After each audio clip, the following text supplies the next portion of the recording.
how to change text color in Canva. To show you this, I'm going to go to the left hand side here where it says text. I'm going to pick a heading like this one. And to save some time, I'm just going to paste my text in here like this. Just let me resize it so you can see it better. Okay, it's super simple. You just make sure your text is selected like that. You go to the top left side here where it says text color. You click on this icon, and down here you can choose a different color for your text.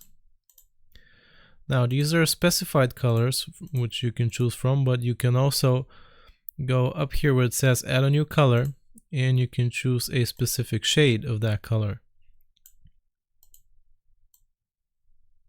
like this. And that's how you change text color in Canva. I hope this was useful. Remember to like and sub, and I'll see you next time.